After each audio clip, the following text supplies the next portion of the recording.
the storm, riders on the storm. Into this house we're born,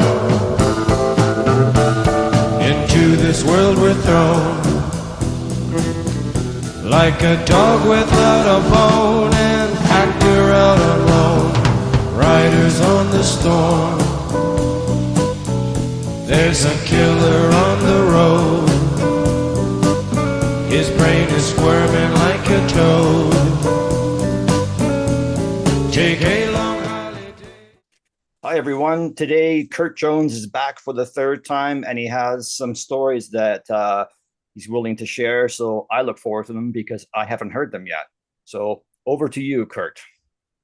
Okay. Hi, Jason. I'll try not to get too graphic. I like to keep them short and kind of succinct.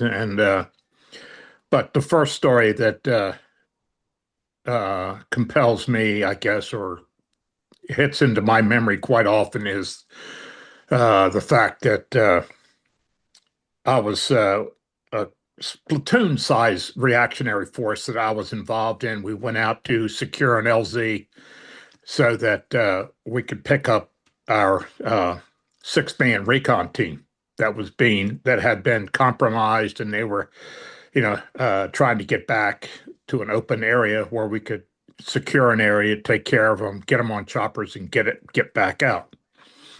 And as we were doing this, we went in, and again, like I say, it was about a platoon size.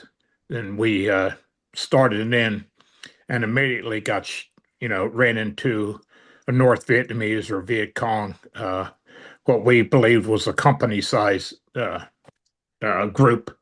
And of course, the firing started on both sides.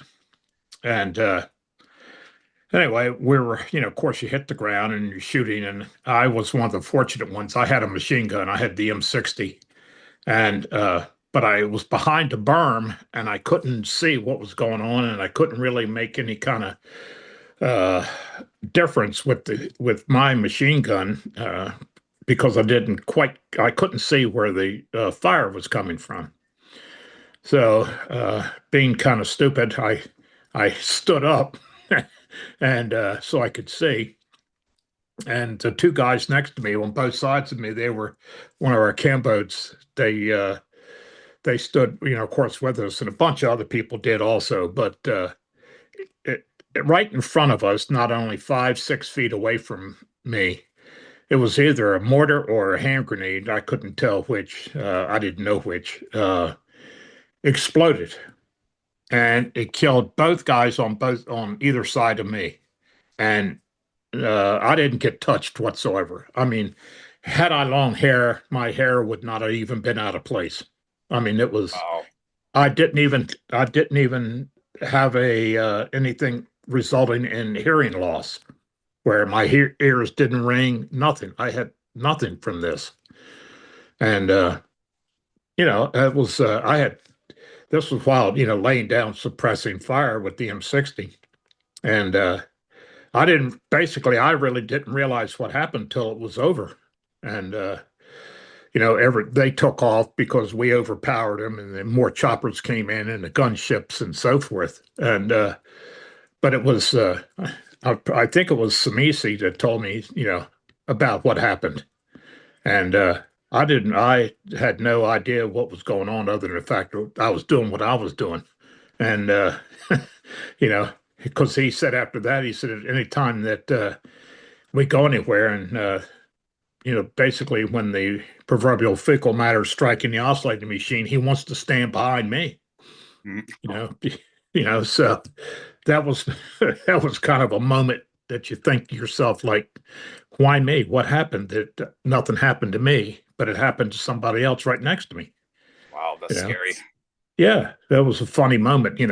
Gives you pause in your life to think about things. Yeah. So, but anyway, that was the. Except for the other time, but that was a weird moment in my life. I'm sure, yeah. Yeah. So that it was crazy. Yeah. I know that quite often that the the NVA grenades, that they wouldn't go off, right? They might, they weren't always, reliable.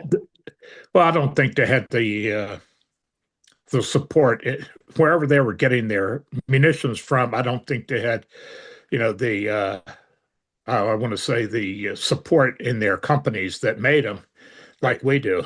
Right. They didn't have the yeah, and so I think some of the stuff like well, that one bullet that hit me in the back that stuck in my uh, shoulder blade. Uh, that would have had to be from a short round where it didn't have enough powder. It was probably a half charge instead of a full charge. And that's why it didn't go through me and cause damage. Wow. Yeah. Lucky, Yeah, I was very lucky.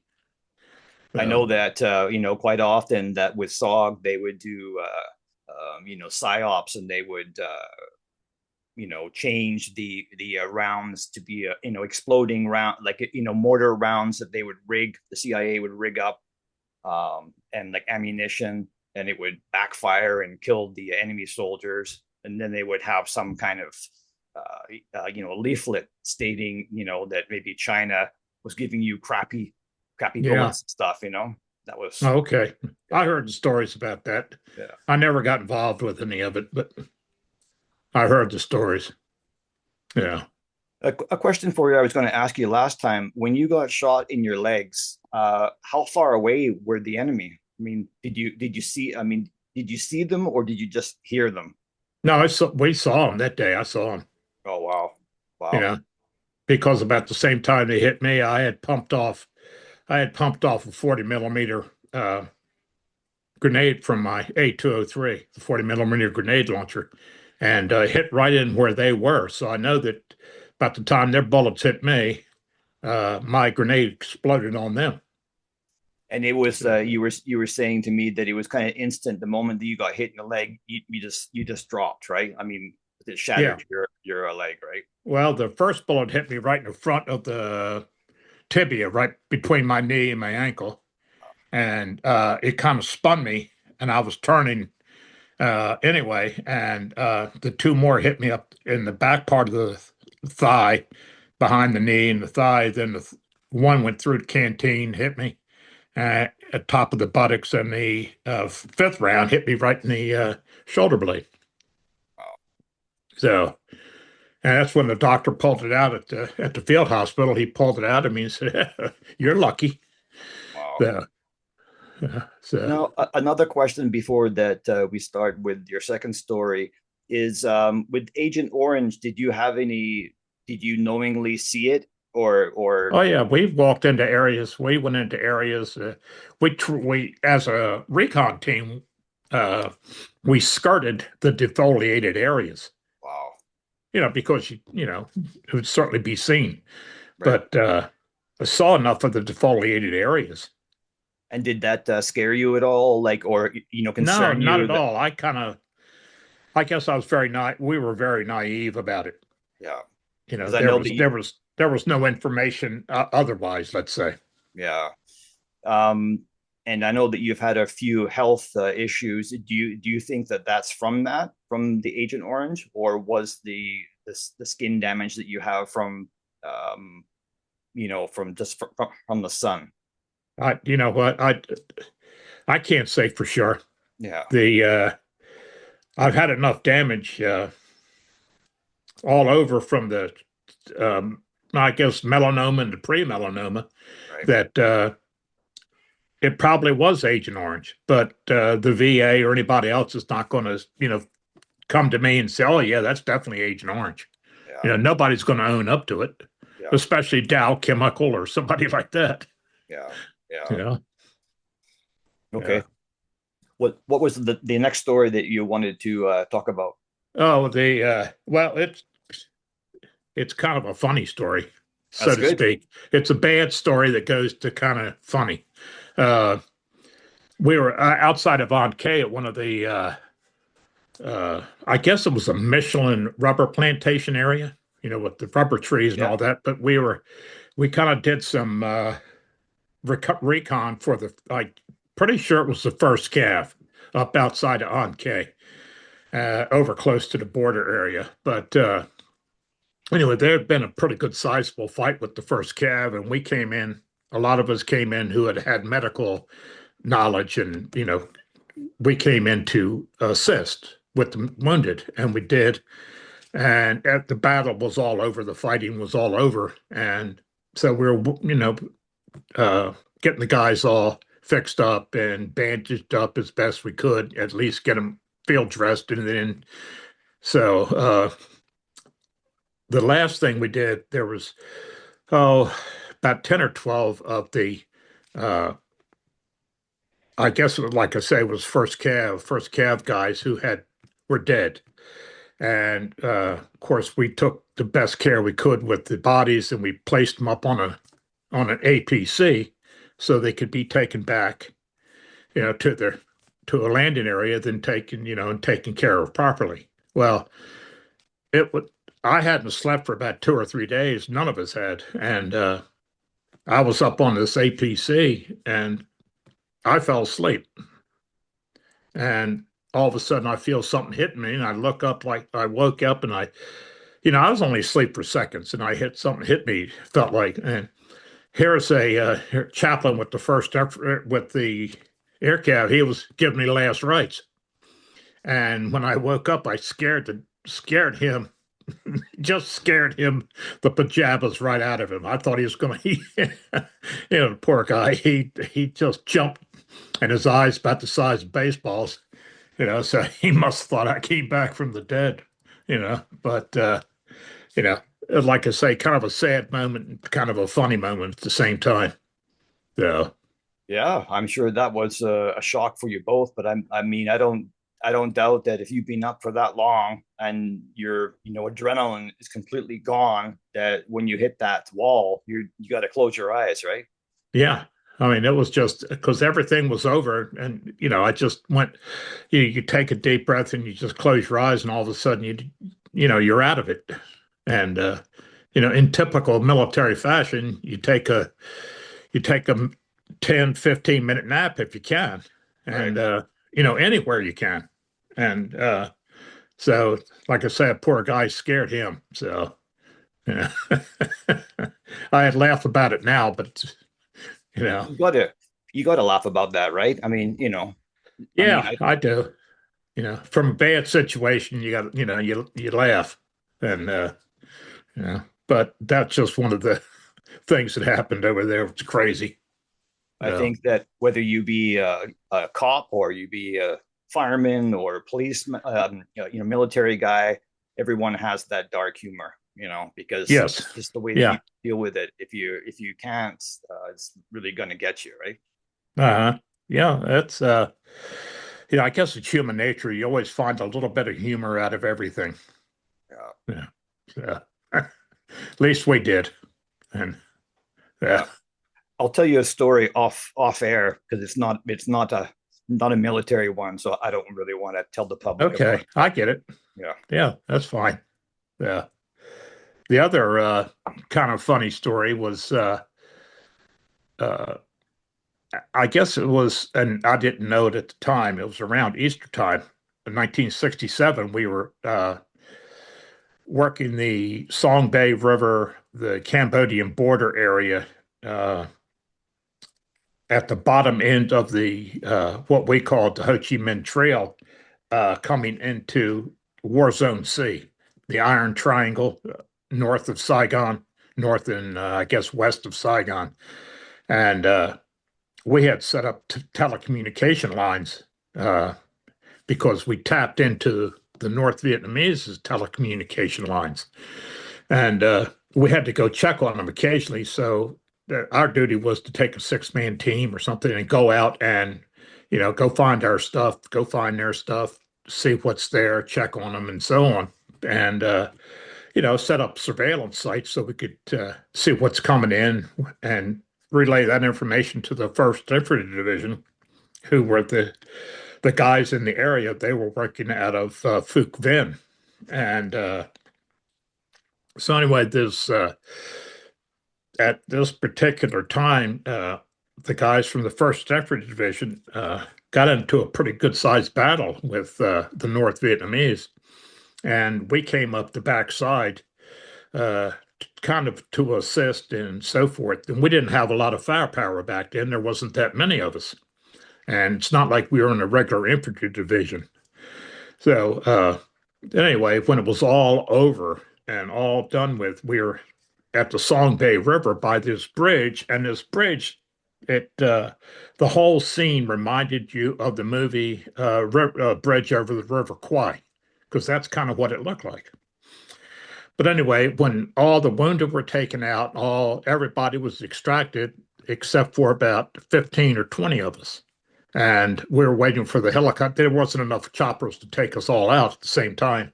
So we were waiting for the choppers. It was about a half hour or so wait for them to drop off who they had and come back and get us. And it was one of those Vietnamese days where, it was 110 degrees in the shade and no breeze to speak of. It's hot, sticky, nasty. So we were kind of taking turns dipping ourselves in the Song Bay River, try to cool down. And this one guy was with the First Infantry group. He was sitting there, I mean, shaking. I don't want to sound nasty, but the poor guy was shaking like a dog shitting razor blades. I mean, the poor guy was, and just as white as a sheet. So this one fellow from the First Infantry Division, I say he was from Alabama. I don't know if he was. He had the big Southern drawl, and but he was standing in a river up to his waist and had his. I can't recall if he had a rifle or if he had just the M60 machine gun across the top of him. But anyway, he was standing there and he looked up and he asked the guy, he said, "What's wrong with you?" And he said, just my first time out, and I'm really shaky. And he said, "Well, who are you?" Because he didn't know him. He said, "Well, I'm the chaplain here." He said, and the guy says, "Really?" He says, "Where are you from?" And I don't recall if he said something like Arkansas or Missouri, something like that. And he said he had just finished divinity school and had been ordained and all that. And then I guess he said he volunteered for the draft or volunteered. And anyway, here he is now with the First Infantry Division. And so this guy looked at him and he said, he's sitting there, got a Pall Mall cigarette hanging out of his mouth. And he looks at him and he says, well, he said, "Hey, preacher," he said, "in that case," he said, "did you ever baptize anybody in a river?" And he said, "No, I have not." And he said, "Well, why don't you come on down here and baptize my sorry ass?" So anyway, he did. And he went down there and baptized him. And then he invited us all down. So we went through the baptism in the Songway River. Wow. Yeah. And while we were waiting. And it was just one of those things that, it's a shame none of us had a camera or anything because it's, again, some kind of moment, Wow. And yeah, I don't have any pictures of it. It would have been a good thing. But apparently this was right around Easter. So kind of the timing was very opportune, I think. Now, did you ever take, speaking of cameras, did you ever take cameras with you to take photographs of the trail or anything? Yeah, we took, we had issued 10 double E cameras, 35 millimeter half frame cameras. Yeah.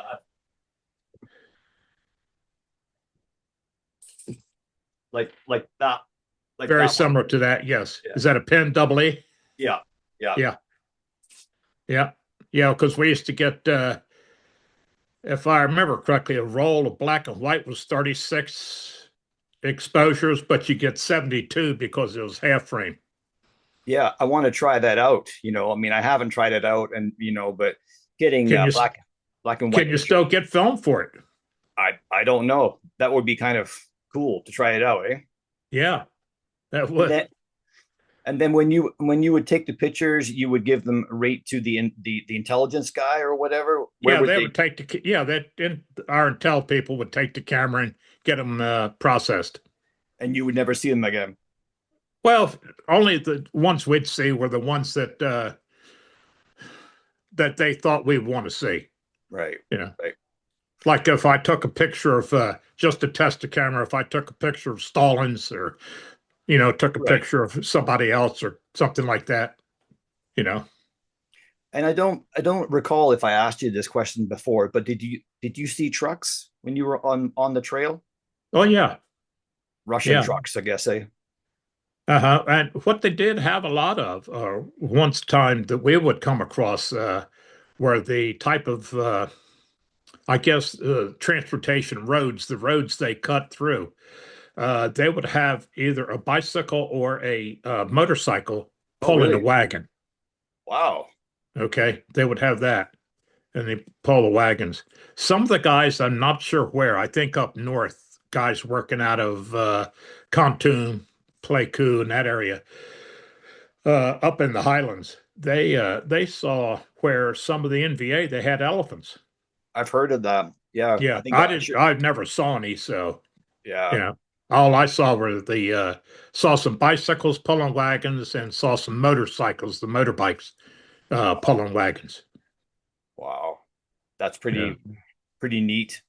yeah. You, what else would you, I mean, is there anything that you would have liked to have brought back as a souvenir? I know that you have the flag and the canteen that you showed me that had the bullet hole through it, but Yeah.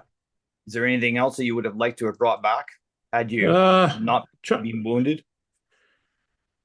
yeah, I'm not sure. I tell you what, I would have liked to, I'd like to have brought my tiger fatigues back, but I didn't get those.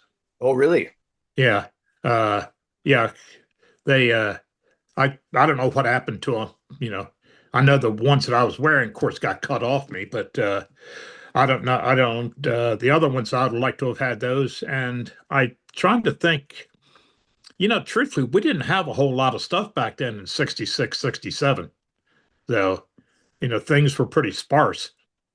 And, And, and so when you get wounded and you have your locker at your base, did they ship, like, how does that work? Like if you're in hospital, they wouldn't ship it to you there. Would they ship it they like, shipped it to well, my home address, which was where my parents were. oh, okay.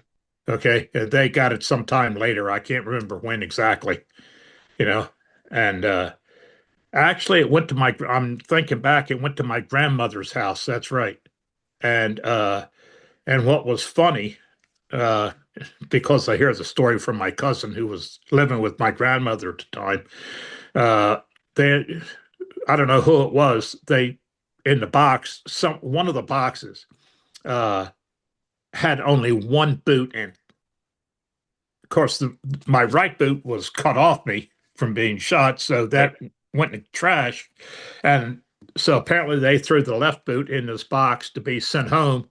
And then my grandmother saw that. She, of course, started crying, that because at Valley Forge, I was only there because that was the amputee Right. hospital on the East Coast. And they thought I was going to lose my leg. So she was all crying about that, on the upset. Wow. So But you were fine, hey? Her grandson was able to walk again, and I was able, yeah. I mean, I was in a brace for quite a while, but other than that, I was okay. so did you, like, this is a question that I haven't really asked any veterans. So you've got your foot locker.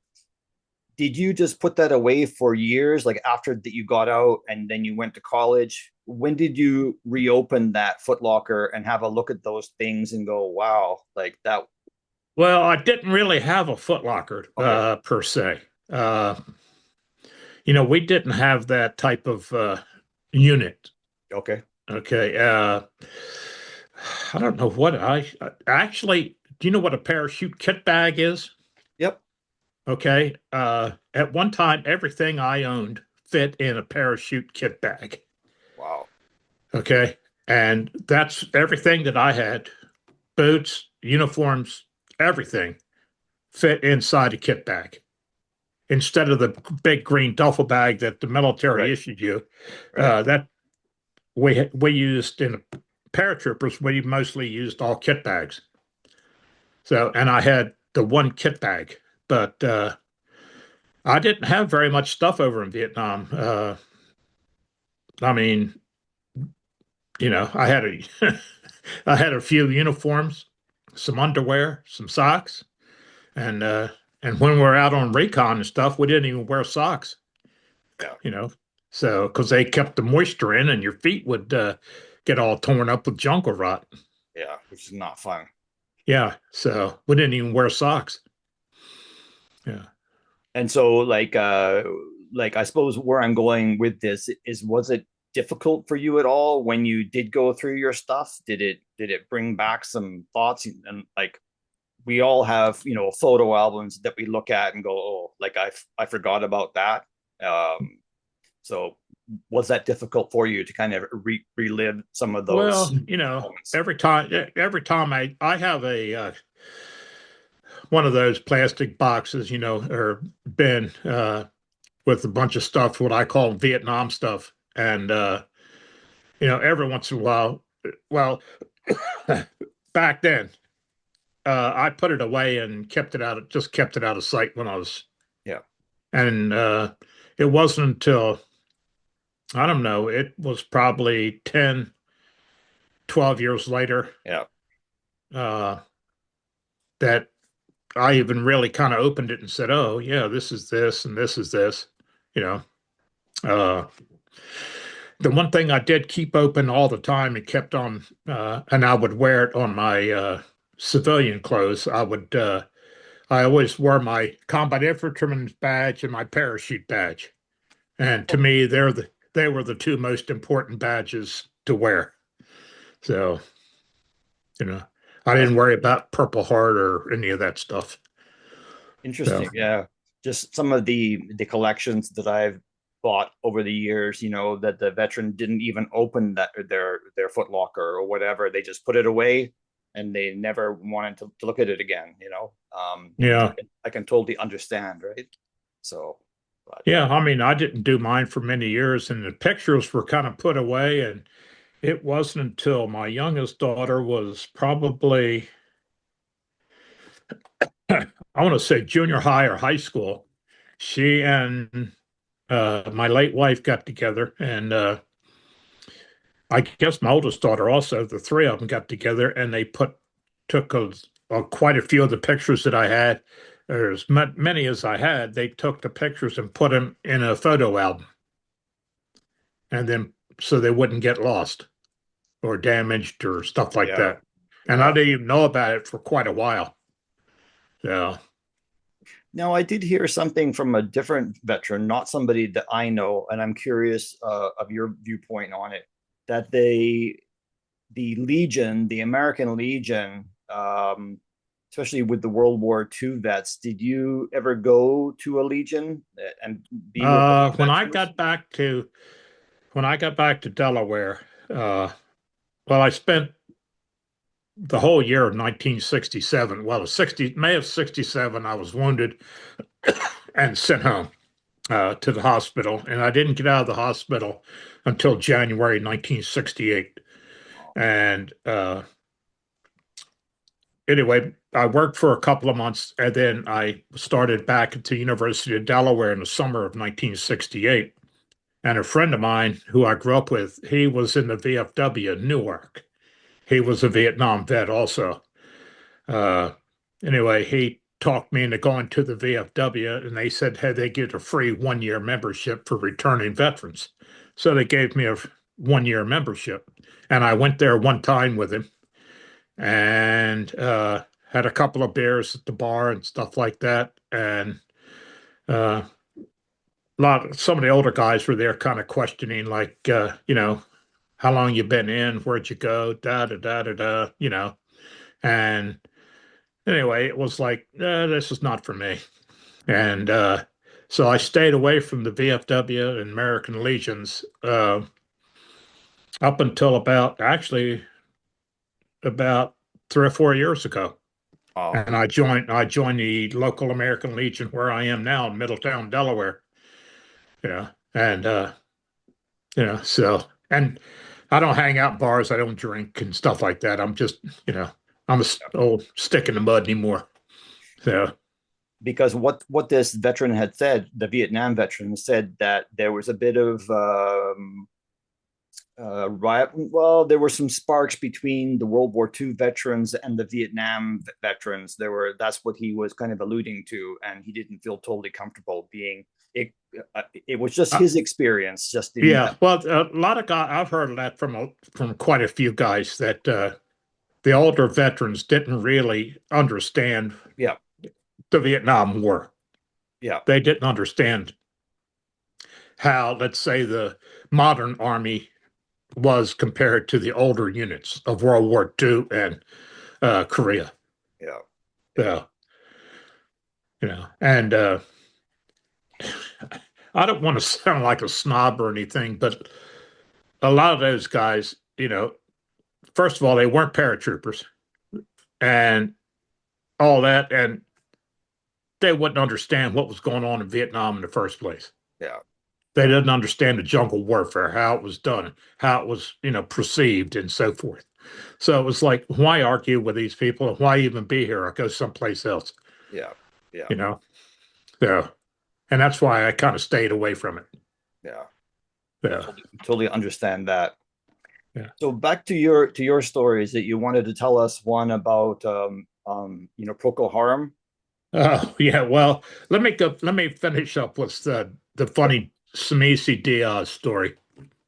We had a team room and we had a pretty nice bar and all that stuff. And I think Myrick or one of those guys had uh, back in '66 they had secured a jukebox, and yeah, and it took Secured, some, secured. yeah, yeah, procured, yeah. So, uh, but I remember that our commander, Colonel Reich, was so funny because when he got a little bit too much, I think he was had some kind of vodka that he liked. But anyway, when I think he got too little too much, uh, he would put on a Frank Sinatra song.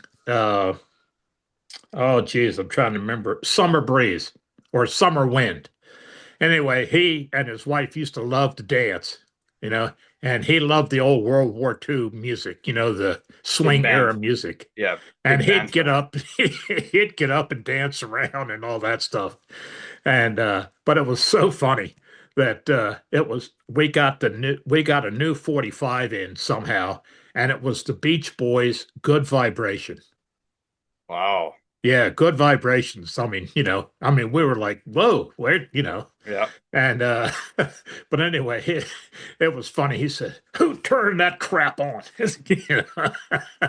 That's a But big change from big band music to good vibrations with the Beach Boys. I know that's why it was so laughable. That's why it was so funny. But we were sitting at the bar, and I had gotten hit with some shrapnel across my forearm, and no big deal. I mean, I've been cut just as bad, hunting pheasants in hedgerows. And but anyway, Morales, our medic, I put a half a dozen or so stitches in it to make sure it got fixed up. But what he told me, he said, look, he said, come back and see me in about a week or so. We'll take him out. And so me and Smeesy and Diaz were sitting at the bar drinking, and I forget what they're having. I'm having beer or something. And uh, Diaz said, "Look," he said, "you got these stitches. Why don't we just take them out here?" He said, "Morales won't be back for 3 or 4 days." He said, "So we'll take him out." So we took a paper napkin or something and soaked it in beer and put it on top of the stitches for a few minutes to get them wet. And then he pulls out a knife and he cuts the stitches and we pull them out right there at the bar.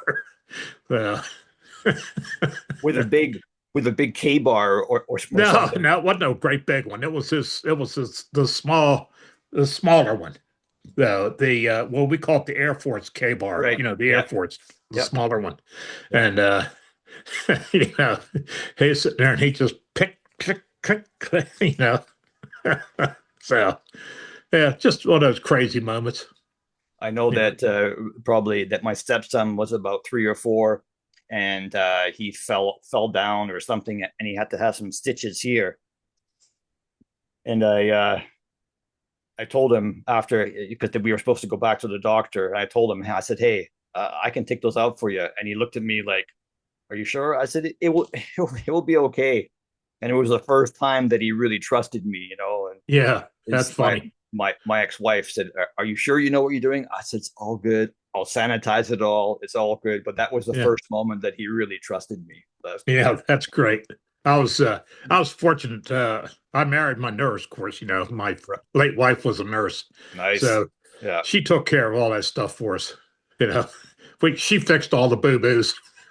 There you go. That's good. Yeah, yeah, that was funny. Yeah, but now you wonder the Procol harem story was uh, we were, of course, I had been wounded, went to the 93rd Evac Hospital in Long Bend. They did the fixing me up and all that, and I guess the doctors there decided it was uh, I was in such bad shape and so forth. They got me out immediately, put me on a C-141 medevac plane. We flew from, of course, Long Bend area, or I guess Tonsanute, up to Japan. Picked somebody up in Japan, I think, and then uh, Elmendorf Air Force Base in Alaska to refuel. And when they refuel, they take you off the plane, and you know, so they don't want you on there while they're refueling in case of fire. And then I asked the guys to let me touch Alaska, you know, so I could say that I was definitely in Alaska. Being there. Yeah. Yeah. So they were going to let me touch the tarmac. And I said, no, I got to touch the grass, you know, the real grass. And they did that. Then we flew into the States and then down to uh, Washington, D.C. area. And then the next day, stayed overnight, the next day over to McGuire Air Force Base, Wow. and which was, oh, 35, 40 minutes, I guess, away from the Valley Forge Hospital. And so there was an ambulance there to pick myself and another guy up. Now, I'm still got an IV in me, and still in pretty bad shape and still sick and all that stuff. But and so is the other guy. In fact, he was in worse shape than I was. And but the guy driving the ambulance was uh, I don't recall if he was a PFC or a Spec 4, but he was driving the ambulance and he had a radio in it, and it was and they got us into the ambulance and all that stuff, and he had the radio on, and he yells back to two of us. He said, "Okay, boys, here's a song for you because you look exactly like this." And he turned it up real loud, and it was Procol Harum singing "A Whiter Shade of Pale." Wow. He said, "Because you boys look so bad." Wow. And so that song has always stuck with me. You know, that was Man, my first. That was right back from when you first get to the United States. You know, they got to play that for you. jeez. After like after like a 36-hour, round trip or Yeah, I something. don't know how long it took us to get back. I mean, you know, I was out of it pretty much. I was drugged up, you know. So and then but I do remember that part. So And then later on you got a kiss from a famous woman, right? yeah, I don't know how long after. It was maybe a week or two, I guess. The USO show was the USO people were coming around to the wards visiting, and the one person in the USO show was Ann-Margret, and she was at the hospital visiting. And well, back in those days, over in Cherry Hill, New Jersey, which was not far away, uh, across the Delaware River from Pennsylvania, in Cherry Hill, there used to be a nightclub, and guys like Frank Sinatra and Dean Martin and all those guys used to, you know, play there occasionally. I think they had friends that owned it, and so they would go there, you know. And it was called the Latin Casino in Cherry Hill, New Jersey. But anyway, I guess she was at a show there, but the USO asked her because she loved to do stuff for the USO. So apparently she came to the hospital to lift the guy's spirits and all, and I think they made a mistake and brought her into our ward, and not knowing that she was in an amputee ward. Okay. And a lot of the guys in that ward were in really, really bad shape. And so she came into the ward, and I guess they realized what it was. Well, she had tears. I'm telling you, they were just streaming down her face. She couldn't control them. And but anyway, she went around touching everybody, shaking hands and all that stuff. And she came to where I was, and another a guy. There was two of us in this kind of cubicle where the beds were, and we were racked up. That I had my leg up, and they had wires through me and all that stuff. But anyway, she came over and kissed me on the forehead, and you know, I saw it. I'm one of the few guys that say they had a kiss from Ann-Margret. You know, but that poor lady was she was so upset. Yeah. Yeah, that much I do remember. So, And you probably didn't wash your face for probably a week. Right? I don't know what I did back then. It was they had so many medicines in me. I didn't know where I was or what I was doing. Yeah. So it was funny. Poor Wow. that poor lady. Yeah. So you're talking to one of the only few people that you'll ever know that got a smooch from Ann-Margret. I'm sure that you were the envy of many of your friends, you know? Yeah. So that was funny. Yeah. I don't know how much more I can tell you. That's pretty much I've got some other stuff, but I'm not going to bring it up. Yeah. I respect any of you guys that I think I said to you before that, I mean, the public don't need to know everything. I mean, Yeah. I really appreciate you having this third one and adding a few extra bits of stories, so yeah, it's cool. It's good for your family as well, and then it's always going to be online, or somebody might be doing some background on guys from Sigma. um maybe Manny, who I'm sure will be watching this, might be Oh tempted yeah, to come on, he's hey yeah. In fact I got an email and from him. They wanted me to really try to come to the next oh, sword. Special Operational Association thing in Las Vegas, Yeah. which will probably be like October of 2026. Yeah. So I'm definitely going to do it. Good. Good. So I think I'm going to try and go. I've been invited to come oh, for that'd be great. several years, and I think I think I really should meet you guys. I've had mixed feelings about going. Like, do I deserve to go? And it's I but You know what? You absolutely do deserve it, being a historian and of this group. I think that yeah, you fit right in, and you deserve it.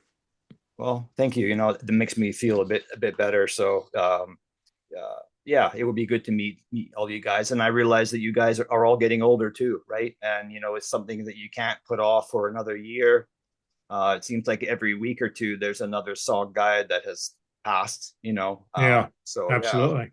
yeah, But it's getting to the point now that I even like with the men I was on the state police with and so forth. It seems like anymore we're at least like once a month having a funeral, yeah, you know, and I'm going to one this week, the day before Thanksgiving, to a good friend's wife passed away, yeah, and it's yeah, it's just something that happens. Unfortunately, we're at that age. yeah. Well, from all of us, Kurt, thank you for what you did. Your service in both the military and the police force. I know a lot of people appreciate that, and I know that you guys didn't hear enough of that when you came home. So, Well, hey, thanks for listening. yeah, I hope somebody gets a kick out of some of these funny stories. yeah, I'm glad I had a few funnies to tell. yeah. And you know what? I've always said to people, the veterans, whatever that you want to share. It can be a funny story. I mean, I think that's kind of funny, that the priest thought that you were gone, right? I mean, that's my dark humor. And then for you to pop your eyes open and go, no, I'm pretty good. I'm, Yeah. So I know. The older I got, the more I felt bad for him. You know, so I thought I mean, he just jumped up and his eyes were big as baseballs. It was kind of funny just watching it. wow. Yeah.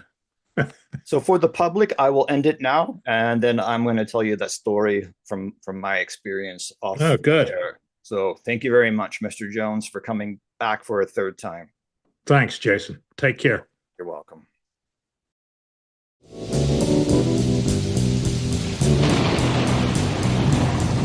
Riders on the storm, riders on the storm, into this house we're born.